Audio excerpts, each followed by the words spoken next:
Assalamualaikum warahmatullahi wabarakatuh. Kami dari kelompok 3 yang beranggotakan Dava Ananda Fitri, Halimatus Syadiah, Nurul Lutfia Ashari, Berliana Nuraili, dan Syaharani Aulia akan mempresentasikan hasil dari tugas kami yang berjudul Pengaruh KAR dan FDR terhadap NPF pada Bank Umum Syariah. Dari judul yang setelah kami ambil, didapatkan variabel X1 yaitu KAR, dan variabel X2 yaitu FDR, dan variabel Y yaitu NPF. Kami mengambil dari data ojk.go.id. Berikut merupakan website dari Otoritas Jasa Keuangan atau OJK, yaitu ojk.go.id. Dari sini kami mengambil bagian statistik perbankan syariah, yaitu laporan keuangan per tahun dari tahun 2020 hingga tahun 2022. Pada berwarna kuning ini merupakan data yang telah kami ambil.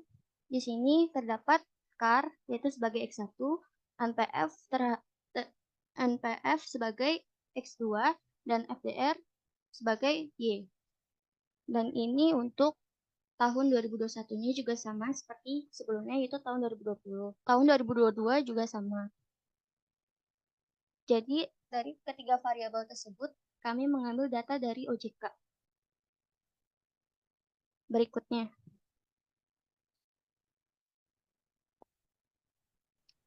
Selanjutnya, regresi linear berganda. Kita akan mencari nilai B0, B1, dan B2 dengan metode inverse matrix. Yang nilai B0-nya yaitu min 0,987, nilai B1-nya min 0,042, dan nilai B2-nya 0,65. Maka didapatkan nilai Y sama dengan min 0,987 min 0,042 X1 plus 0,065 X2. Selanjutnya, Untuk nilai R didapatkan nilai yaitu 0,681, di mana memiliki kategori derajat hubungan atau nilai persen hubungan korelasi, yaitu 5 kategori. Yang pertama, 0,00 sampai dengan 0,20 tidak ada korelasi. Yang kedua, 0,021 sampai dengan 0,40 korelasi lemah. Yang ketiga, 0,41 sampai dengan 0,60 korelasi sedang. Keempat, 0,61 sampai dengan 0,80 korelasi kuat. Kelima, 0,81 sampai dengan 1 korelasi sempurna. Dari Excel didapatkan nilai R sebesar 0,681 yang berarti hubungan korelasi tersebut memasuki kategori kuat. Selanjutnya, koefisien determinasi. Berdasarkan data Excel, diketahui nilai R square sebesar 0,464. Hal ini mengandung arti bahwa pengaruh variabel X1 dan X2 secara simultan terhadap variabel Y adalah sebesar 46,4%.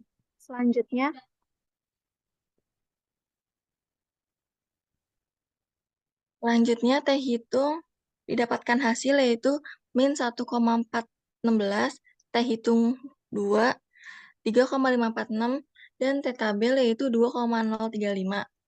Diketahui nilai signifikan untuk pengaruh X1 terhadap Y adalah sebesar 0,166 lebih besar dari 0,05 dan nilai T hitung min 1,416 lebih kecil dari T tabel 2,035 sehingga dapat disimpulkan bahwa H1 ditolak yang berarti tidak terdapat pengaruh X1 terhadap Y.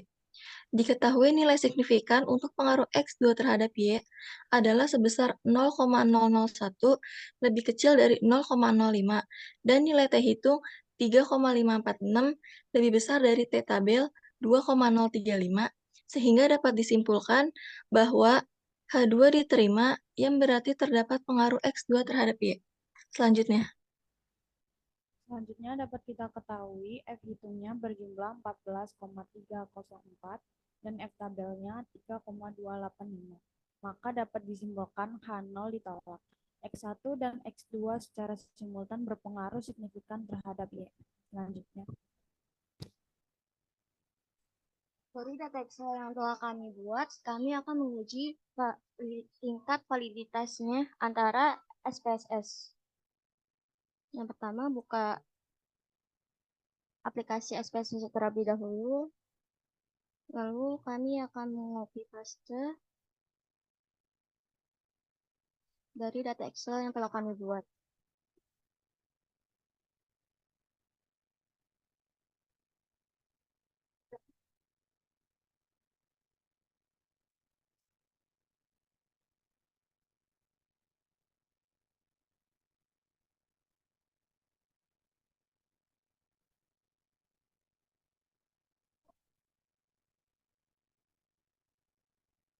Lalu selanjutnya kami akan mengubah nama variabelnya, yaitu X1 char, X2-nya FDR, dan Y-nya NPF. Kemudian kami akan menganalisis itu pencet regresi, kemudian pilih linear, dan bagian char itu dimasukin ke variabel independen, FDR juga ke bagian independen, dan NPF ke bagian dependen. Kemudian pencet OK. Di sini akan ketahuan dari hasil analisis. Maka kami akan menyamaratakan dengan data Excel yang telah kami buat.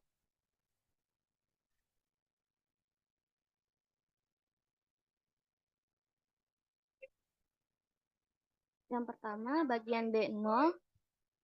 Di data Excel kami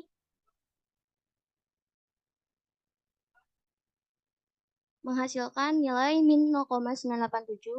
Di data SPSS juga sama, min 987, B1-nya min 0,042, di SPSS juga min 0,042, dan B2-nya 0,065, di SPSS-nya juga sama, 0,065. Kemudian T hitung 1, di Excel-nya itu min 1,416,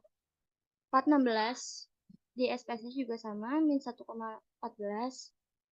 T hitung 2-nya 3,546, di SPSS juga sama, 3,546, dan kemudian F hitungnya yaitu 14,304, di SPSS juga sama, 14,304. Maka kesimpulannya, data Excel yang telah kami buat valid dengan data SPSS yang telah kami uji. Sekian dari kelompok kami. Kurang lebihnya mohon maaf. Wassalamualaikum warahmatullahi wabarakatuh.